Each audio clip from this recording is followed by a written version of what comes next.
Hello बच्चों, कैसे हैं आप सब। मेरा नाम है अखिलेश और मैं आपको अपने YouTube channel in house tuitions में हार्दिक स्वागत करता हूं। चलिए हम अपनी जर्नी को आगे बढ़ाते हैं। इससे पहले कि जो बच्चे इससे पहले कि मैं जर्नी को आगे बढ़ाऊं, जो बच्चे आज फर्स्ट टाइम इस वीडियो को देख रहे हैं उनके लिए थोड़ी सी इन्फॉर्मेशन है कि अगर आप ये वीडियो कंबाइन प्लेलिस्ट में से देख रहे हैं तो काइंडली ऊपर दिए हुए आई बटन लिंक पर एक इंट्रोडक्शन वीडियो है, उसको काइंडली देखिए ताकि आपको क्लैरिटी मिल सके कि ये जो कंबाइंड स्टडी है वो किस तरह से हो रही है। इन केस आप इसको कंप्लीट प्लेलिस्ट 4 से देख रहे हैं जिसमें चैप्टर 4 के सारे प्लेलिस्ट हैं तो उसमें कोई दिक्कत नहीं है। लेकिन हाँ, अगर आप कंबाइंड प्लेलिस्ट देखेंगे तो आपको दिक्कत लगेगी। कैसे? क्योंकि कुछ चैप्टर 3 आएंगे फिर चैप्टर 4 आएंगे, तो उसके लिए मैंने वो इंट्रोडक्शन वीडियो बनाया है जिसका लिंक डिस्क्रिप्शन में भी दिया होगा, आप उसको भी थोड़ा एक बार देख लीजिएगा। ठीक है, सारे आपके बेनिफिट के लिए है। और कुछ कुछ इंस्ट्रक्शंस है, जैसे कि मान लीजिए आपको कोई डाउट आता है तो आप कमेंट सेक्शन में उसको डेफिनेटली लिखिए। लाइक कीजिए मेरे चैनल को, वीडियोस को लाइक कीजिए, सब्सक्राइब कीजिए मेरे चैनल को और शेयर कीजिए मेरे वीडियोस को अपने दोस्तों के बीच। चलिए ये बातें सब फिर से हम बाद में करेंगे, लेकिन उससे पहले कुछ इंपॉर्टेंट चीज़ें को देखा जाए। जैसे कि मैंने चैप्टर 3 के स्टार्टिंग में एटम को बारे में पढ़ाया था। अब मैंने आपको पढ़ाया है कि थॉमसन मॉडल ऑफ एटम क्या था। ये तो हमें समझ में आ गया था कि डाल्टन ने जो कहा था कि एटम को हम और नहीं तोड़ सकते, देखा गया है कि हाँ हम इसको तोड़ सकते हैं क्योंकि इलेक्ट्रॉन और प्रोटॉन की होने की संभावना दिख गई थी with the helping of charge particles. अब इसी हिसाब से थॉमसन मॉडल, जिसे हम कहते हैं थॉमसन मॉडल ऑफ एटम, ये वो पहला मॉडल था एटम का जिसमें पूरा स्ट्रक्चर बताया गया था। लेकिन इस स्ट्रक्चर में उन्होंने जो भी चीज़ कहा था, जो भी उन्होंने ऑब्जर्वेशन कहा था, इसमें सिर्फ एक ऑब्जर्वेशन सही थी, जो कि है वो इक्वल इन, जिसे हम कहते हैं इलेक्ट्रिक न्यूट्रल। ठीक है, कि वो अंदर जो है वो पॉजिटिव और नेगेटिव चार्ज इस तरह से है कि वो इलेक्ट्रिकली न्यूट्रल है। इसके अलावा जो भी उन पे हमारे कोई भी थियोटिकल होने के बावजूद कोई भी एक्सपेरिमेंटल प्रूफ नहीं था। तो उसके लिए आज हम जो मॉडल पढ़ने वाले हैं वो है रदरफोर्ड मॉडल ऑफ एटम। बहुत ही इंपॉर्टेंट टॉपिक है, ध्यान से सुनिएगा। इसमें 3-4 चीज़ ऐसे इंपॉर्टेंट है जो एग्जाम में बार बार पूछे जाते हैं। चलिए कलर चेंज कर लिया, ग्रीन कलर लेके पढ़ाई करेंगे। रदरफोर्ड मॉडल क्या था, ध्यान से पढ़ते हैं। वीडियो ज़्यादा बड़ा नहीं होगा इसलिए मैं पहले से बता रहा हूँ ताकि आपका ये मनोबल बना रहे। लेकिन अगर पढ़ाई में मज़ा आ रहा है तो उसमें कोई भी दिक्कत वाली बात नहीं होगी। चलिए पढ़ते हैं। देखिए, Ernest Rutherford was interested in knowing how the electrons are arranged within the atom. ये तो बता दिया गया था कि इलेक्ट्रॉन है और प्रोटॉन भी है, लेकिन ये रदरफोर्ड जो थे इनका ये इंटरेस्ट था कि उनको ये जानना था कि इलेक्ट्रॉन अंदर किस तरह से, कौन से शेप में या कौन से स्ट्रक्चर में हुए।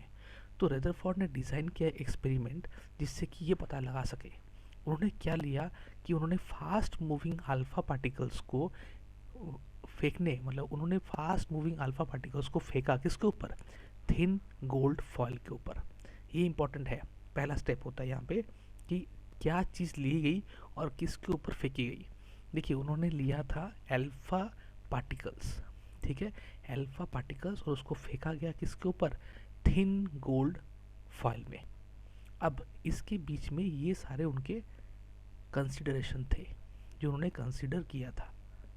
देखिए बहुत इंपॉर्टेंट है कि रदरफोर्ड ने जो अपना कंसिडरेशन ऑफ द एक्सपेरिमेंट के लिए उन्होंने क्या क्या चीज़ कंसिडर की थी। पहले तो उन्होंने क्या किया था, अल्फा पार्टिकल्स ली थी। दूसरा, अल्फा पार्टिकल्स फेंका गया था किसके ऊपर, थिन एल्युमिनियम या मेरी मिस्टेक है, थिन गोल्ड फॉइल के ऊपर। चलिए, तो उनका पहला पॉइंट क्या था, उन्होंने कहा था he selected the gold foil because he wanted the as thin as layer as possible.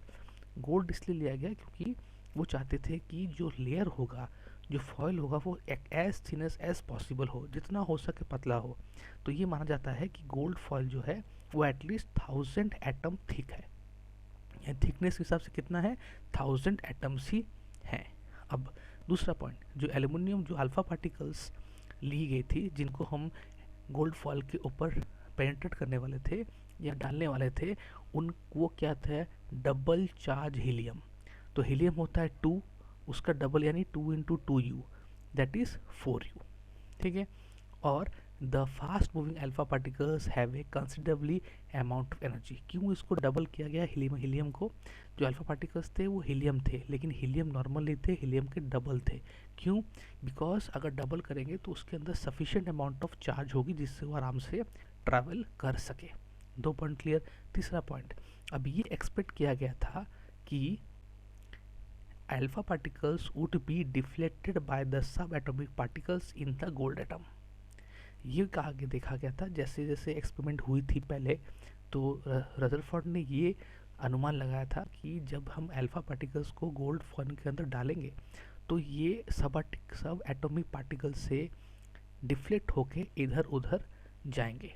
Since the alpha particles were much heavier than the proton, it did not expect to see large deflection. ठीक है, वो large deflection नहीं दिखेगा क्योंकि ये alpha particle का जो size जो वेट है वो प्रोटॉन से काफ़ी ज़्यादा भारी था, तो इसलिए एक्सपेक्ट नहीं किया गया था कि कोई लार्ज डिफ्लेक्शन दिखेंगी।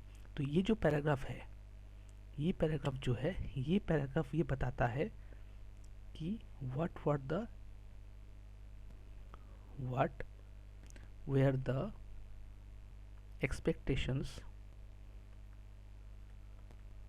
from the above experiment। ये उनके एक्सपेरिमेंट से पहले क्या क्या उनके ऑब्जर्वेशंस या क्या क्या वो चाहते थे, क्या क्या उनके एक्सपेक्टेशंस थे। जो दो थे कि सब एटॉमिक पार्टिकल्स जो है एटम के अंदर वो पक्का क्या करेंगे, इधर उधर डिफ्लेक्ट होंगे, और दूसरा अल्फा पार्टिकल्स क्योंकि हैवियर है प्रोटॉन से तो इतनी ज़्यादा डिफ्लेक्शन नहीं होगी। लेकिन ये था उनका डायग्राम। ठीक है, जैसे अल्फा पार्टिकल्स जा रहे हैं और ये गोल्ड फॉइल है, ये जो एटम है ये 1000 लाइन्स में है, क्योंकि जो गोल्ड फॉइल लिया गया था उसमें जो थिकनेस है वो 1000 एटम्स की थी। तो ऐसे दिखाया गया। तो क्या हुआ, ये बताया गया है कि but the alpha particle scattering experiment gave totally unexpected results. देखिए, अनएक्सपेक्टेड रिजल्ट दिया गया और ये थे इसके ऑब्जर्वेशन, ये थे इसके ऑब्जर्वेशन। तो ऐसे क्वेश्चन आ सकते हैं, ऑब्जर्वेशन क्या था, एक्सपेक्टेड क्या था, क्यों ऑब्जर्वेशन या एक्सपेक्टेड जैसे जैसे कहा गया था वैसा नहीं हुआ, क्या उनके रदरफोर्ड में क्या कंक्लूजन निकाला, इन सब के बारे में पूछा जाता है। तो हर एक चीज़ आपको पढ़नी पड़ेगी डिटेल्स में। देखिए क्या लिखा है, लिखा है most of the fast moving alpha particles pass through the gold foil. काफ़ी ज़्यादा जो फास्ट मूविंग अल्फा पार्टिकल्स है वो डायरेक्टली अल्फा या गोल्ड फॉइल से पास हो गए। यानी अगर मैं ऐसे डायग्राम बनाऊं, ऐसे डायग्राम बनाऊं, ये एटम है, ये इसका है, तो काफ़ी ज़्यादा ऐसे पास हो गए विदाउट एनी डिफ्लेक्शन। ये पहला। दूसरा, some alpha particles were deflected by the foil by small angles. कुछ कुछ क्या हुए थे, स्मॉल एंगल से डिफ्लेक्ट हुए थे। जैसे कि जैसे मान लीजिए ये गया, ये टक्कर खा के ऐसे गया, ये टक्कर खा के ऐसे गया, ठीक है, ये ऐसा गया, तो कुछ कुछ स्मॉल डिफ्लेक्शन दिखाए थे। तीसरा, surprisingly 1 out of every 12,000 particles appear to be rebound. एक ऐसा था 12,000 में जो सीधा गया, जिस रास्ते में गया उसी रास्ते में फिर वापस भी आ गया। ठीक है, मैं इसको, ये था रेड इंक वाला, अच्छा ये था ब्लू इंक वाला, और ये था ग्रीन इंक वाला। ये ऑब्जर्वेशन को मैंने यहाँ पे दिखा दिया। ठीक है, ये उसके ऑब्जर्वेशंस थे, इस तरह से हो सकते हैं।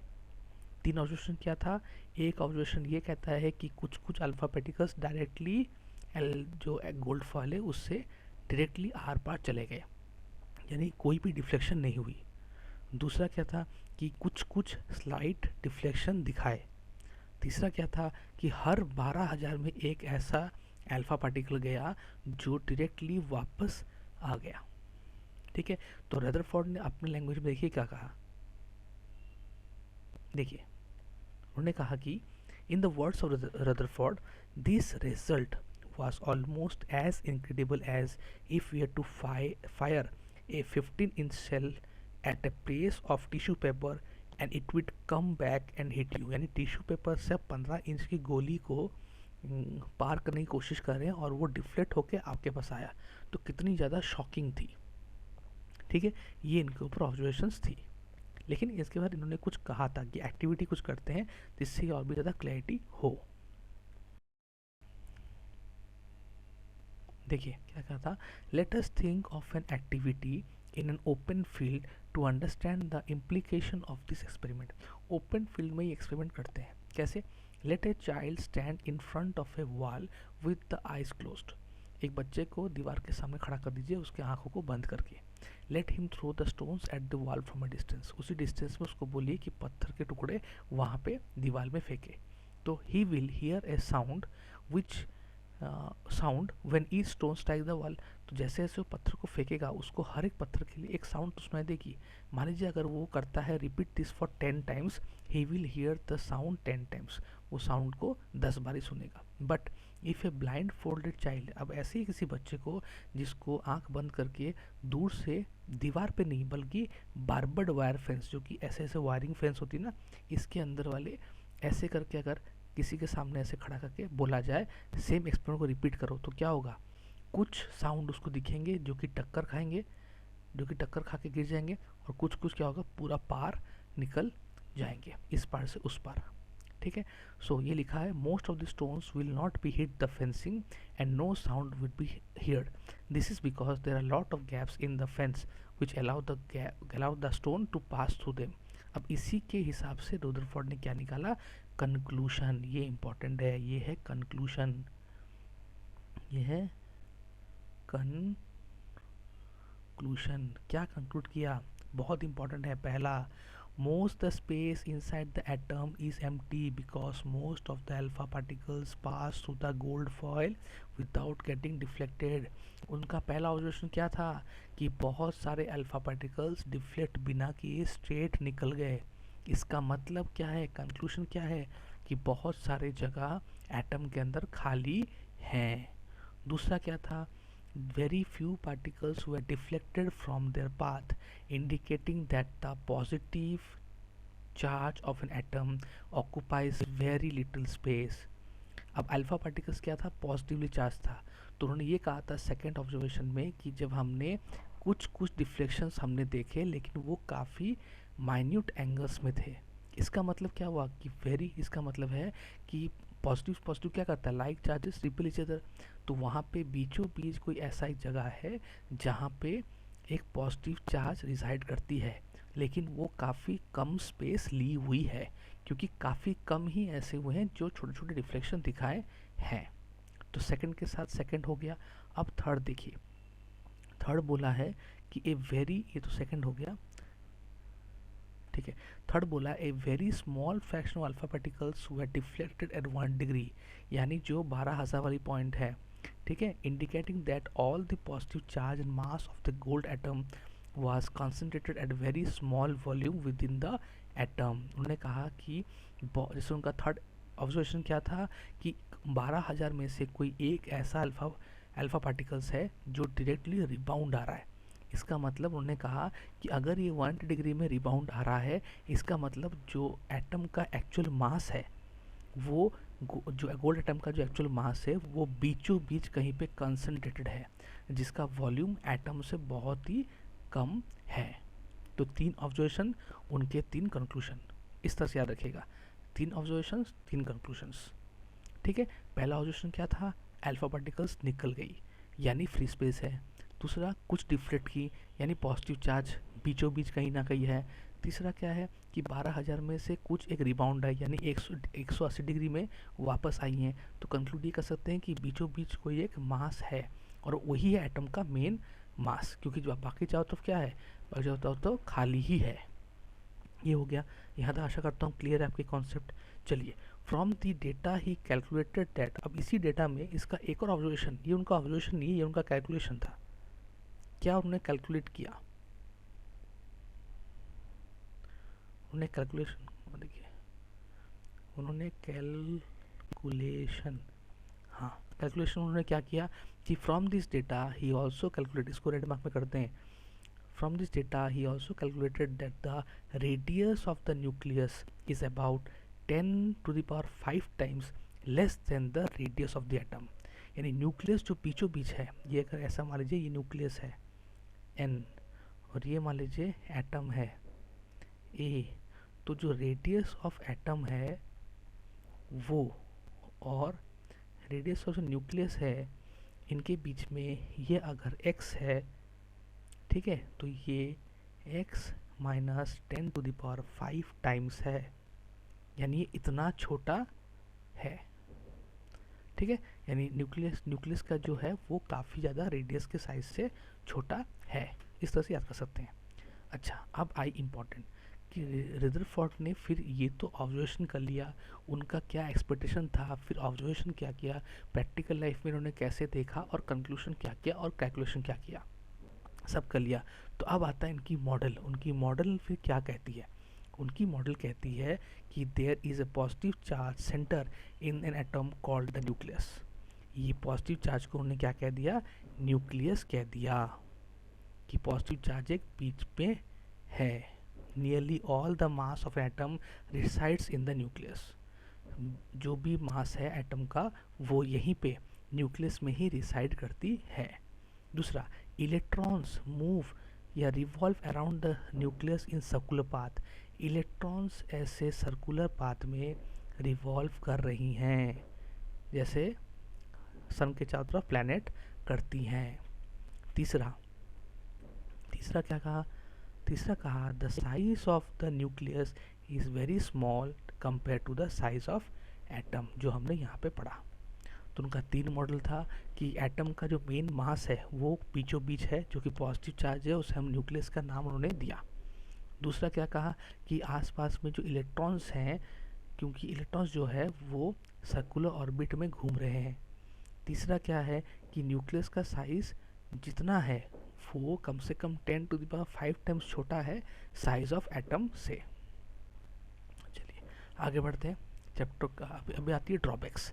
ये भी इंपॉर्टेंट है। क्या होती है ड्रॉबैक्स?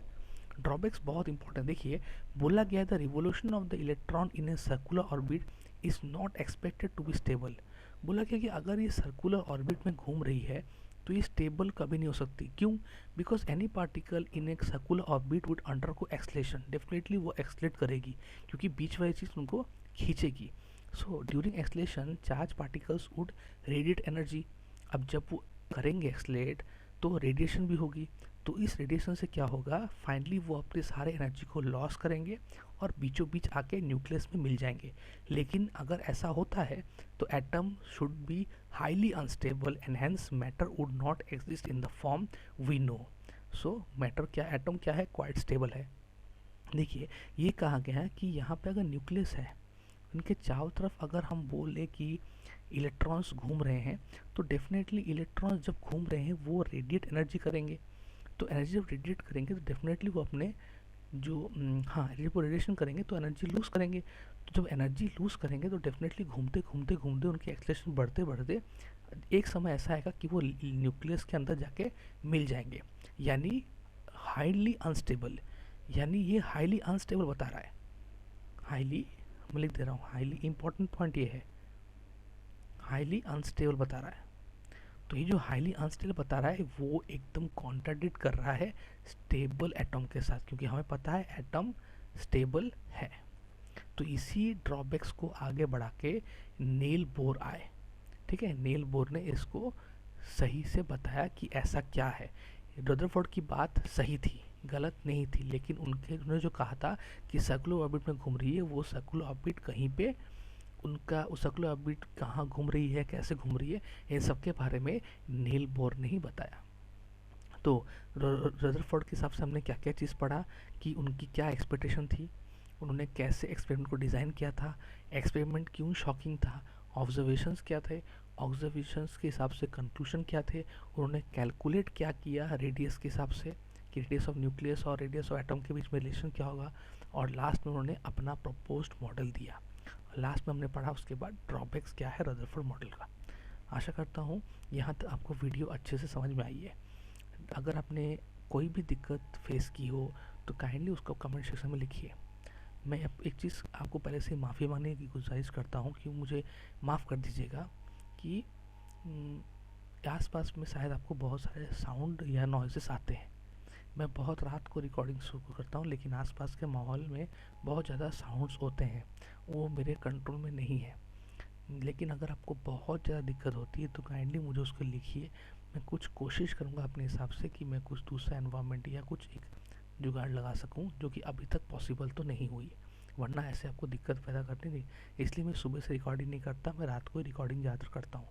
लेकिन अगर बहुत ज़्यादा दिक्कत होती है तो प्लीज़ मुझे बताइए, और अगर आप बेयर कर सकते हैं तो उसके लिए बहुत बहुत दिल से शुक्रिया। और रही बात ये चैप्टर की, अब भी इसको एक बार पढ़ लीजिए और देखिए कितना क्लियरिटी आपको मिलता है।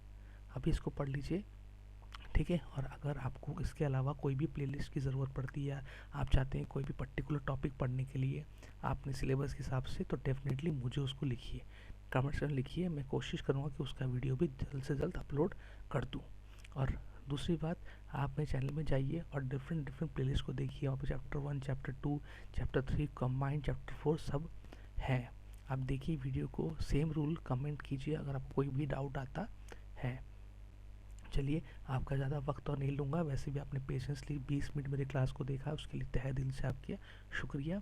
मेरे चैनल को सपोर्ट कीजिए, आपका लाइक बटन को प्रेस कीजिए, दोस्तों में इसको शेयर कीजिए, सब्सक्राइब बटन को प्रेस कीजिए और बेल आइकन को ज़रूर क्लिक कीजिए। आशा करता हूँ कि मैं आपके कॉन्सेप्ट्स को एग्ज़ाम पॉइंट ऑफ व्यू और नॉलेज पॉइंट ऑफ व्यू में क्लियर कर पा रहा हूँ। ठीक है, चलिए इस क्लास को यहीं पे ख़त्म करते हैं। आप खुश रहिए, हम आगे बढ़ते रहिए और अपना नाम और पेरेंट्स का नाम रोशन कीजिए। Have a nice day, bye bye.